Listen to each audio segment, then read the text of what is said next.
الحمد لله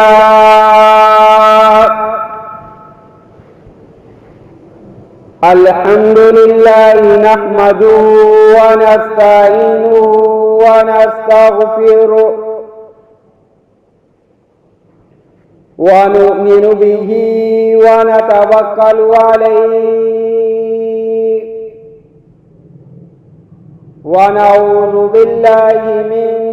شرور أنفسنا ومن سيئات أعمالنا من يهده الله فلا مضل له ومن يضلل فلا هادي له ونشهد أن لا إله إلا الله وحده لا شريك له ونشهد أن سيدنا ومولانا محمدا عبده ورسوله أما بعد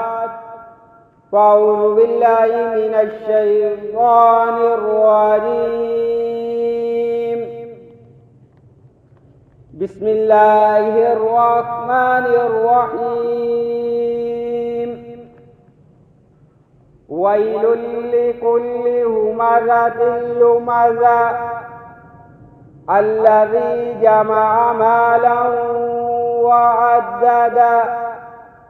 يحسب أن ماله أخلده كلا لينبذن في الحطمة وما أدراك ما الحطمة نار الله الموقدة التي تطلع على الأفئدة إنها عليهم مؤصدة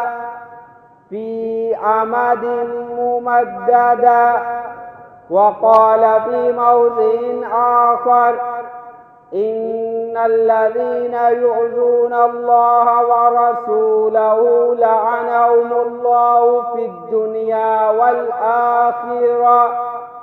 وأعد لهم عذابا مهينا وقال في موضع آخر إن الله وملائكته يصلون على النبي يا أيها الذين آمنوا صلوا عليه وسلموا تسليما قال النبي صلى الله عليه وآله وسلم لا يؤمن أحدكم حتى أكون أحب إليه من ولده وولده والناس أجمعين وقال النبي صلى الله عليه وآله وسلم المرء مع من أحب أو كما قال عليه الصلاة والسلام صدق الله العظيم وصدق رسوله النبي الكريم ونحن على ذلك لمن الشاهدين والشاكرين والحمد لله رب العالمين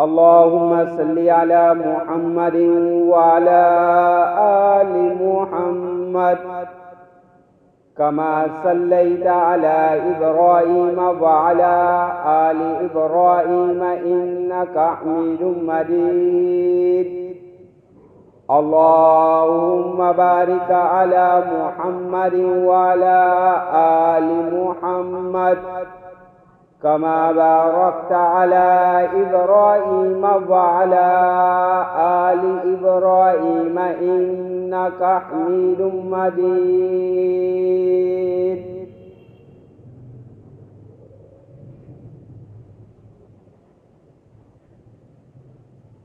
میرے انتہائی واجب الاحترام قابل معزز بزرگوں، دوستوں اور طلباء کرام، آج میں جس موضوع پر گفتگو کرنے کی جسارت حاصل کر رہا ہوں وہ ہے تحفظ ناموس رسالت صلی اللہ علیہ وآلہ وسلم۔ اللہ رب العزت سے دعا ہے کہ مجھے حق اور سچ بیان کرنے کی توفیق عطا فرمائے۔ اللہ کی ذات مجھے اور آپ کو اس پر عمل کرنے کی توفیق عطا فرمائے۔ اللہ کی ذات میری زبان سے ان کلمات کو جاری فرمائے جو میرے لیے اور آپ کے لیے ہدایت کا ذریعہ بنے۔ میرے واجب الاحترام، میں نے آپ حضرات کے سامنے جو سورت کی تلاوت کی، سورۃ الہمزہ، اس کے اندر اللہ رب العزت نے غیبت کرنے والے اور طعنہ دینے والوں کی مذمت کو بیان کیا، اور جو اپنے مال پر اترانے والے تھے فرمایا یہ لوگ، ان کا مال سارا کا سارا جہنم کے اندر داخل کر دیا جائے گا، اور جس پر یہ تکبر کرنے والے تھے، جو یہ غیبت کرنے والے تھے، طعنہ دینے والے تھے، یہ سارے کے سارے لوگ جو ہے جہنم کے اندر ڈال دیے جائیں گے۔ ہمزہ اس کو کہتے ہیں کہ اس کا معنی یہ ہے کہ کسی کی غیبت کرنا، پیٹھ کے پیچھے اس کی برائیاں کرنا، مجلسوں کے اندر لوگ کو خوش کرنے کے لیے کسی کی برائیاں شروع کر دی۔ اور لمازہ کہتے ہیں کہ آمنے سامنے، بالکل سامنے جو ہے کسی کو طعنے دینا، طعنے مارنا۔ تو اللہ رب العزت نے ان دونوں کی مذمت بیان فرمائی۔ اس صورت کا شان نزول یہ ہے، آپ صلی اللہ علیہ وآلہ وسلم مکہ مکرمہ کے اندر جب اللہ رب العزت کا پیغام لوگوں کو پہنچانا شروع کیا، لوگوں کو یہ کہا کہ لا الہ الا اللہ پڑھ لو تم کامیاب ہو جاؤ گے، یہ بتوں کے آگے جو جھکتے ہو ان کے سامنے جھکنا چھوڑ دو، تم کامیاب ہو جاؤ گے۔ اللہ کی ذات جس نے آسمان بھی بنایا، جس نے زمین بھی بنائی، جو تمہیں رزق بھی دیتا ہے، جو تمہیں زندگی بھی دیتا ہے، جو تمہیں موت بھی دیتا ہے، جو تمہیں اولاد بھی دیتا ہے، اس ذات کے سامنے آ کر جھک جاؤ۔ یہ جو تم نے آسمان کے لیے بت بنا رکھا ہے، رزق کے لیے بت بنا رکھا ہے، یہ جو تم نے اولاد کے لیے بت بنا رکھا ہے، جینے کے لیے بت بنا رکھا ہے، مرنے کے لیے بت بنا رکھا ہے، ان سب کو چھوڑ کر ایک اللہ کی بارگاہ کے اندر حاضر ہو جاؤ۔ لیکن کیا تھا؟ ان کے بعد دلیل کے ساتھ تو کوئی جواب تھا ہی نہیں، اس بات پر ان کے پاس کوئی جواب نہیں تھا۔ آپ کو معلوم ہے جب دلیل کے ساتھ جواب نہ آئے تو پھر گالی گلوچ اور طعنوں کے ساتھ باتیں شروع ہو جاتی ہے۔ تو کفار قریش نے بھی ایسا ہی کیا، رسول اللہ صلی اللہ علیہ وآلہ وسلم کی غیبتیں شروع کر دی، مجلسوں کے اندر رسول اللہ صلی اللہ علیہ وسلم کو نعوذ باللہ برا بیان کرنا شروع کر دیا۔ آپ صلی اللہ علیہ وآلہ وسلم کے پاس سے گزرتے تو آپ صلی اللہ علیہ وآلہ وسلم کو طعنہ زنی کرتے، طعنہ دیا کرتے۔ حدیث مبارکہ کے اندر آتا ہے کہ وہ رسول اللہ صلی اللہ علیہ وآلہ وسلم کو اس طرح طعنہ دیا کرتے تھے، مذمم کا لفظ نعوذ باللہ رسول اللہ صلی اللہ علیہ وسلم کے لیے استعمال کیا کرتے۔ اللہ رب العزت نے رسول اللہ صلی اللہ علیہ وآلہ وسلم کا اسم غرامی محمد رکھا، جس کا معنی یہ ہے تعریف کیا ہوا۔ ہر وقت جس کی تعریف کی جائے، کوئی مانے یا نہ مانے، آپ صلی اللہ علیہ وآلہ وسلم کے والدین محترم نے آپ کا نام محمد رکھ دیا، جس کا میں نے یہ ہے تعریف کیا ہوا، اپنے بھی تعریف کرے، غیر بھی تعریف کرے، اس ذات کو محمد صلی اللہ علیہ وآلہ وسلم کہتے ہیں۔ تو اعوذ باللہ، کفار نے آپ صلی اللہ علیہ وآلہ وسلم کا نام مضمم رکھ دیا کہ اس کے الٹ اس کا معنی بنتا، نعوذ باللہ، مذمت کیا ہوا۔ وہ آپ صلی اللہ علیہ وآلہ وسلم کو جب گزرتے تو اس طرح تانا دیا کرتے، لوگ آپ صلی اللہ علیہ وآلہ وسلم کے صحابہ محمد صلی اللہ علیہ وآلہ وسلم کہا کرتے، لیکن وہ آپ صلی اللہ علیہ وآلہ وسلم کو اس بات پر تانا دیا کرتے۔ تو اللہ رب العزت نے اس سورت کو نازل فرما کر ان کی تانا زنی کو، ان کی اس غیبت کرنے کو فرما دیا، یہ لوگ جو ہے ہلاکت کے اندر ہے۔ وَيْلٌ لِّكُلِّ ہُمَزَةٍ لُمَزَةٍ، جو غیبت کرنے والے ہیں، تانا زنی کرنے والے ہیں، یہ لوگ جو ہے ہلاک ہونے والے ہیں، یہ لوگ اپنے آپ کو ہلاکت کے اندر ڈالنے والے ہیں۔ وَيْلٌ لِّكُلِّ ہُمَزَةٍ لُمَزَةٍ الَّذِي جَمَعَ مَالًا وَعَدَّدَهُ، یہ لوگ جو ہے مال کو جمع کر کے گن گن کر رکھتے ہیں۔ يَحْسَبُ أَنَّ مَالَهُ أَخْلَدَهُ، ان کا گمان ہے کہ یہ مال ان کے پاس ہمیشہ ہمیشہ رہے گا۔ كَلَّا لَيُنبَذَنَّ فِي الْحُطَمَةِ، سن لو نہ مال ان کے پاس رہنے والا ہے، یہ اسلام کے خلاف جو خرچ کرنے والے ہیں، یہ سارا کا سارا كَلَّا لَيُنبَذَنَّ فِي الْحُطَمَةِ، یہ حطمہ آگ کے اندر ڈال دیا جائے گا۔ وَمَا أَدْرَاكَ مَا الْحُطَمَةُ، یہ حطمہ کیا چیز ہے؟ نَارُ اللَّهِ الْمُوقَدَةُ، یہ اللہ رب العزت کی سلگتی ہوئی آگ ہے، الَّتِي تَطَّلِعُ عَلَى الْأَفْئِدَةِ، جو ان کے دلوں کو جو ہے چٹتی چلی جائے تو یہ آگ ان کے دلوں کو جو ہے چٹتی چلی جائے گی، یہ اس کے اندر ڈال دیے جائیں گے۔ جو آپ صلی اللہ علیہ وآلہ وسلم کی غیبت کرنے والے، تانا زنی کرنے والے، اسلام کے خلاف مال کو خرچ کرنے والے، فرمایا یہ لوگ اپنے آپ کو ہلاکت کے اندر ڈالنے والے ہیں، یہ لوگ ہلاک ہونے والے ہیں۔ ان الذین یؤذون اللہ ورسولہ لعنہم اللہ فی الدنیا والآخرہ، جنہوں نے اللہ اور اس کے رسول کو آزائیں و تکلیفیں دی، سن لو، لعنہم اللہ فی الدنیا والآخرہ، ان کے لیے دنیا کے اندر بھی لعنت ہے اور آخرت کے اندر بھی لعنت ہے۔ وَأَعَدَّ لَهُمْ عَذَابًا مُهِينًا، ان کے لیے دردناک عذاب تیار کیا گیا ہے۔ اے ایمان والو، رسول اللہ صلی اللہ علیہ وسلم کے سامنے اپنی آواز کو بھی بلند نہ کرو، تمہارے اعمال ضائع کر دیے جائیں گے، کچھ بھی کام آنے والا نہیں ہوگا۔ رسول اللہ صلی اللہ علیہ وآلہ وسلم کے سامنے اپنی آواز کو بھی پست رکھو۔ اِنَّا أَعْطَيْنَاكَ الْكَوْثَرَ فَصَلِّ لِرَبِّكَ وَانْحَرْ إِنَّ شَانِئَكَ هُوَ الْأَبْتَرُ، آپ کا دشمن جو ہے وہی ابتر ہے، وہی ہلاک ہونے والا ہے۔ تبت یدا ابی لہب وتب، آپ صلی اللہ علیہ وآلہ وسلم کا دشمن وہی ہلاک ہونے والا ہے۔ ان کی ہلاکت کا قرآن نے اعلان کر دیا، ما اغنا عنہ مالہ وما کسب، نہ ان کا مال ان کو نفع دینے والا ہے، کوئی بھی کوشش ان کی نفع دینے والی نہیں۔ سیصلی نارا ذات لہب، اور یہ کہاں، یہ بھی آگ کے اندر جائیں گے، وہی وہاں پر ان کی ہلاکت وہیں پر ہے۔ دنیا کے اندر بھی لعنت، آخرت کے اندر بھی لعنت، اللہ نے ان لوگوں کے لیے دردناک عذاب تیار کر کے رکھا ہوا ہے۔ انا کفیناک المستہزئین، جو اللہ اور اس کے رسول کا مذاق اڑانے والے ہیں، انا کفیناک المستہزئین، اللہ کی ذات ان کے لیے کافی ہے، اللہ نے ان کے لیے اعلان فرما دیا، ہم ان کے لیے کافی ہیں۔ تو کفار قریش رسول اللہ صلی اللہ علیہ وآلہ وسلم کی غیبتیں کرتے اور آپ صلی اللہ علیہ وآلہ وسلم کو تانے دیا کرتے تھے۔ اللہ نے ان کی ہلاکت کا اعلان کر دیا کہ ان کا مال، ان کی یہ غیبتیں کرنا، تانا زنی کرنا، یہ لوگ ہلاک ہونے والے۔ جس وقت غزوہ بدر ہوا، جنگ بدر کے اندر اللہ رب العزت نے مسلمانوں کو فتح عطا فرمائی،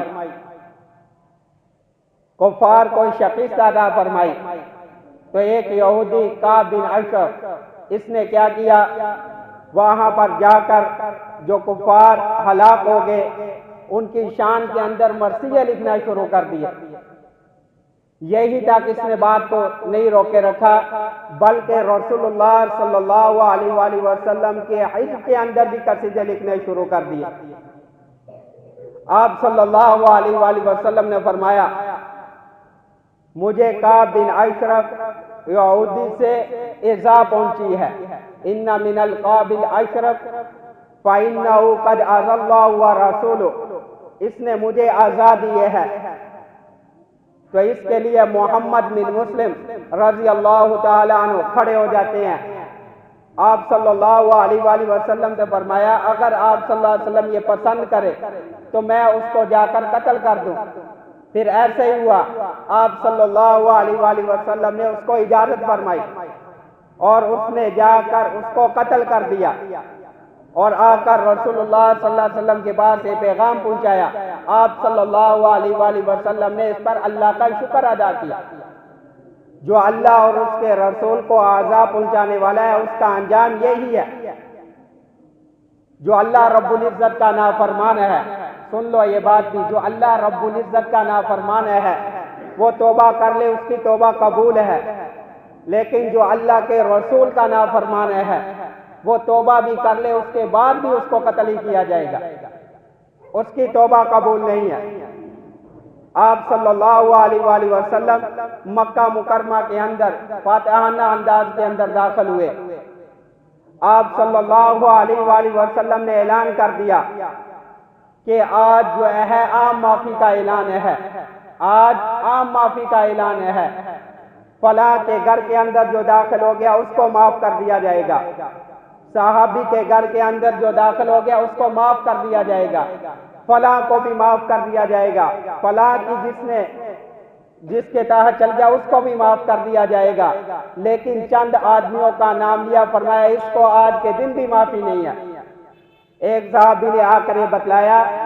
کہ آپ صلی اللہ علیہ وآلہ وسلم کو آ کر بتلایا کہ ایک آدمی بیت اللہ کے غلاف کے ساتھ چمٹا ہوا ہے اور وہاں پر معافی مانگ رہا ہے، تو آپ صلی اللہ علیہ وآلہ وسلم فرمایا اس کو وہاں سے پکڑ کر اس کو وہیں پر قتل کر دو۔ ابن قتل نامی آدمی جو بیت اللہ کے غلاف کے ساتھ چمٹا ہوا ہے، ادھر معافی کا اعلان ہے، فلاں کے گھر کے اندر جو داخل ہو گیا اس کو معاف کر دیا جائے گا، لیکن جو اللہ اور اس کے رسول کا گستاخ ہے، جس نے رسول اللہ صلی اللہ علیہ وسلم کی گستاخی کی، اذائیں اور تکلیفیں دی، وہ بیت اللہ کے ساتھ بھی چمٹا ہوا ہے، معافی مانگ رہا ہے، لیکن رسول اللہ صلی اللہ علیہ وسلم نے فرمایا اس کے لیے کوئی معافی نہیں ہے۔ اس کو آب بئر زمزم اور ابراہیم مصلی کے درمیان اس کو قتل کر دیا گیا، اس کے لیے کوئی معافی نہیں۔ حضرت عمر فاروق رضی اللہ تعالیٰ عنہ کے پاس دو آدمی آگے، ایک یہودی تھا اور ایک منافق تھا۔ آپ صلی اللہ علیہ وآلہ وسلم کے پاس پہلے گئے اور وہاں پر جا کر اپنا کچھ معاملہ تھا وہاں پر فیصلہ کرایا۔ آپ صلی اللہ علیہ وآلہ وسلم نے یہودی کے حق کے اندر فیصلہ کر دیا۔ اب یہ دونوں کیا کرتے ہیں، کہتے ہیں کہ ہم حضرت عمر فاروق رضی اللہ تعالیٰ عنہ کے پاس جب وہ منافق کہتا ہے۔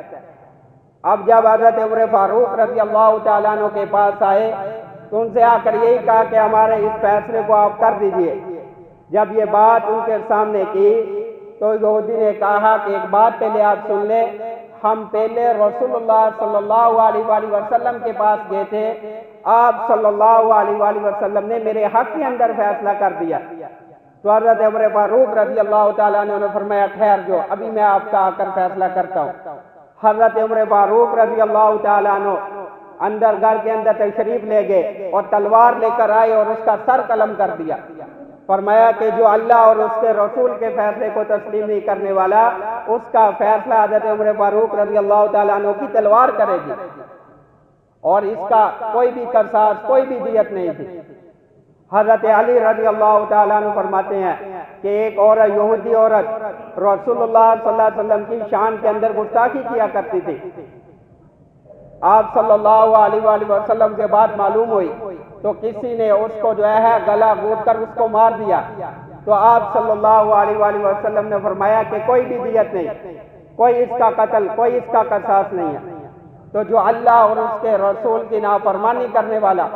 جو اللہ اور اس کے رسول کی گستاخی کرنے والا ہے، اس کے لیے یہی اعلان ہے، ان الذین یؤذون اللہ ورسولہ لعنهم اللہ فی الدنیا والآخرہ وأعد لهم عذابا مہینا۔ جنہوں نے اللہ اور اس کے رسول کو آزائیں اور تکلیفیں دی، ان کے لیے دنیا اور آخرت کے اندر لعنت ہے، دنیا کے اندر یہی لعنت ہے، ان کو قتل کر دیا جائے گا۔ وَأَعَدَّ لَهُمْ عَذَابًا مُهِينًا، اور ان کے لیے آخرت کے اندر دردناک عذاب ہے۔ وہ نبی جس کی شان کے ترانے خود اللہ رب العزت کی ذات گاتے، ان اللہ و ملائکتہ یصلون علی النبی، اللہ کی ذات، ایمان والے، فرشتے سب رسول اللہ صلی اللہ علیہ وسلم پر درود شریف پڑھ رہے۔ وَرَفَعْنَا لَكَ ذِكْرَكَ، ہم نے آپ صلی اللہ علیہ وسلم کی شان کو بلند کر دیا۔ تمام انبیاء علیہ السلام کا امام آپ صلی اللہ علیہ وآلہ وسلم، جس کی محبت کے بغیر ایمان کامل ہو ہی نہیں سکتا۔ نماز اچھی، روزہ اچھا، زکوٰۃ اچھی، حج اچھا، لیکن اس کے باوجود کامل ایمان نہیں ہو سکتا کہ جب تک نہ کٹ مرو خواجہ بطحہ کی ناموس رسالت پر خدا شاہد کامل میرا ایمان ہو نہیں سکتا۔ اس کے باوجود ہمارا ایمان کامل نہیں ہے جب رسول اللہ صلی اللہ علیہ وسلم کی محبت نہیں ہے۔ لا یؤمن احدکم حتی اکون احب الیہ من ولدہ وولدہ والناس اجمعین، کہ تم اس وقت تک کامل ایمان والے نہیں ہو سکتے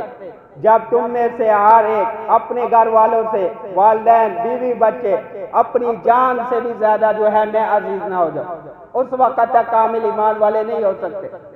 حضرت عمر فاروق رضی اللہ تعالیٰ عنہ سامنے تھے، فرمایا کہ مجھے شک پڑ رہا ہے کہ اپنی جان کے بارے میں، تو آپ صلی اللہ علیہ وآلہ وسلم نے سینے پہ ہاتھ مارا، تو حضرت عمر فاروق رضی اللہ تعالیٰ عنہ نے فرمایا الآن کہ آپ مجھے ہر چیز سے زیادہ محبوب ہیں، والدین سے، بیوی بچوں سے، اپنی جان سے بھی زیادہ آپ صلی اللہ علیہ وآلہ وسلم کی ذات مجھے محبوب ہے۔ یہی ہے کہ تم اس وقت تک کامل ایمان والے نہیں بن سکتے جب تک رسول اللہ صلی اللہ علیہ وآلہ وسلم کی محبت ہر چیز سے زیادہ نہ ہو جائے۔ حضرت زید بن حارثہ رضی اللہ تعالیٰ عنہ، یہ بچپن کے اندر ایسا ہوا کہ گھر والوں سے جدا ہو گئے، بچھڑ گئے۔ اب عکاظ کے بازاروں کے اندر کسی نے پکڑا اور وہاں پر فروخت کر دیا۔ یہ فروخت ہوتے ہوئے حضرت خدیجہ رضی اللہ تعالیٰ عنہ کے ہاتھ کے اندر آئے اور انہوں نے رسول اللہ صلی اللہ علیہ وسلم کو ہدیہ کر دیا۔ اب آپ صلی اللہ علیہ وآلہ وسلم کی خدمت کے اندر حضرت زید بن حارثہ رضی اللہ تعالیٰ عنہ رہ رہے ہیں، اور ان کے والدین ان کو تلاش کرتے کرتے آپ صلی اللہ علیہ وسلم کی خدمت کے بعد ان کا وفد آ گیا۔ حضرت زید بن حارثہ رضی اللہ تعالیٰ عنہ کے والد بھی موجود ہے اور ان کے رشتہ دار بھی ان کے ساتھ موجود ہے۔ اب آپ صلی اللہ علیہ وآلہ وسلم کی خدمت کے اندر حاضر ہوتے ہیں اور آ کر یہ کہتے ہیں کہ یہ ہمارا بیٹا ہے، یہ ہمیں واپس کر دو۔ جس وقت وہ آئے، حضرت زید بن حارثہ رضی اللہ تعالیٰ عنہ رسول اللہ صلی اللہ علیہ وسلم کے پاس بیٹھے ہوئے تھے، تو جس وقت آئے حضرت زید بن حارثہ رضی اللہ تعالیٰ عنہ نے پہچان لیا یہ میرے والدین ہیں، لیکن اس کے باوجود وہاں سے کھڑے نہ ہوئے، آپ صلی اللہ علیہ وآلہ وسلم کے پاس بیٹھے رہے۔ تو اب آپ صلی اللہ علیہ وآلہ وسلم کی خدمت کے اندر آ کر انہوں نے کیا عرض کیا کہ آپ صلی اللہ علیہ وآلہ وسلم جتنی دیر آپ کے پاس ٹھہرے آپ ہم سے اس کا عوض لے لے اور ہمیں جو ہے زید بن حارثہ رضی اللہ تعالیٰ عنہ کو لوٹا دے۔ اب آپ صلی اللہ علیہ وآلہ وسلم نے ان کے سامنے دو باتیں رکھی، فرمایا کہ میں اس کو جانے سے نہیں روکنے والا، اگر یہ آپ کے ساتھ جانا چاہتا ہے تو اس کو لے جائیں، اور دوسری بات میں اس کا عوض بھی نہیں آپ سے لینا چاہتا، ہاں یہ ہے کہ تم اس بات کی گواہی دے دو اللہ کی ذات پر ایمان لے آؤ اور میں اللہ کی طرف سے آخری نبی ہوں، اس بات کی گواہی دے دو۔ حضرت زید بن حارثہ رضی اللہ تعالیٰ عنہ اب ان کے والدین ان کو یہ کہہ رہے ہیں کہ آپ یہاں سے جائیں گے تو آزاد ہو جائیں گے، آپ کو اپنا وطن بھی مل جائے گا، والدین بھی مل جائیں گے، ملک بھی مل جائے گا، رشتہ دار بھی وہاں پر ہوں گے اور آزادی کے ساتھ آپ وہاں پر رہیں گے، تو آپ ہمارے ساتھ چلیے۔ تو حضرت زید بن حارثہ رضی اللہ تعالیٰ عنہ نے فرمایا جو اس غلامی کے اندر مزہ ہے نہ وہ آزادی کے اندر مزہ ہے، نہ آپ کے ساتھ رہنے کے اندر مزہ ہے، نہ اس وطن کے اندر جا کر رہنے کے اندر مزہ ہے۔ یہ تھا عشق رسول صلی اللہ علیہ وآلہ وسلم۔ کسی بھی بات کو رسول اللہ صلی اللہ علیہ وسلم کے مقابلے میں کبھی قبول نہ کیا۔ ایک صحابی مسلمان ہو گئے، آپ صلی اللہ علیہ وآلہ وسلم نے بچپن کی حالت کے اندر ان کے سر پر ہاتھ رکھا تھا، اب وہ بڑے ہو گئے، جہاں پر رسول اللہ صلی اللہ علیہ وآلہ وسلم نے اپنا ہاتھ مبارک رکھا وہاں پر پوری زندگی اس جگہ پر بال ہی نہ کٹوائے۔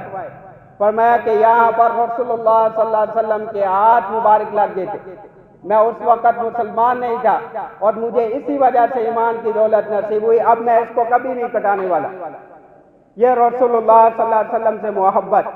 کہ انہوں نے اپنے عمل سے اپنی زندگیوں سے یہ ثابت کر دیا کہ ہم رسول اللہ صلی اللہ علیہ وسلم کی محبت پر اپنی جان نچھاور کرنے والے۔ آپ صلی اللہ علیہ وآلہ وسلم کی شان اعلیٰ، آپ صلی اللہ علیہ وآلہ وسلم کا مرتبہ اعلیٰ۔ اللہ کی ذات نے قرآن مجید کے اندر بار بار فرمایا کہ تم اس وقت تک کامل ایمان والے نہیں ہو سکتے، قل ان کنتم تحبون اللہ فاتبعونی، تمہارا ایمان تمہاری محبت اس وقت تک قبول نہیں ہے، اس کی شرط کیا ہے؟ قل ان کنتم تحبون اللہ فاتبعونی، تم رسول اللہ صلی اللہ علیہ وسلم کی اتباع کرو، یحببکم اللہ ویغفر لکم ذنوبکم، اللہ کی ذات تم سے محبت کرے گی، ویغفر لکم ذنوبکم، اور اللہ کی ذات تمہارے گناہوں کو معاف فرما دے گی۔ ہماری مغفرت، ہم پر رحم، وہ اسی کے اندر ہے، ہم رسول اللہ صلی اللہ علیہ وسلم کی اتباع کریں، رسول اللہ صلی اللہ علیہ وسلم سے محبت کریں، یہی ہماری زندگی ہے، اسی کے ساتھ اللہ کی محبت ہے۔ اللہ کی محبت کے لیے یہ شرط ہے، کوئی یہ کہتا ہے کہ مجھے اللہ کی ذات سے محبت ہے تو اس سے پہلے یہ دیکھا جائے گا کہ اس کو رسول اللہ صلی اللہ علیہ وسلم سے محبت ہے کہ نہیں،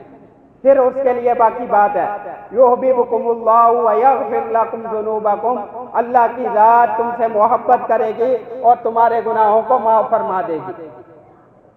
اور وہ ایسی ذات ہے جس کی ثنا جو ہے بیان کر ہی نہیں سکتے، لا یمکن الثنا کما کان حقہ، ہم اس کی ثنا کو بیان کر ہی نہیں سکتے۔ بعد از خدائے قصہ بزرگ تو قصہ مختصر، اللہ رب العزت کے بعد جو ہستی ہے وہ رسول اللہ صلی اللہ علیہ وسلم کی ذات ہے، اس کی کوئی بھی ثنا بیان نہیں کر سکتا، یہ اللہ رب العزت ہی کی ذات جو ہے، اور اللہ کی ذات کے بعد جو ہے رسول اللہ صلی اللہ علیہ وسلم کی ذات ہے۔ تو اللہ رب العزت سے یہی دعا ہے کہ ہمیں جو ہے رسول اللہ صلی اللہ علیہ وسلم سے سچی محبت عطا فرمائے،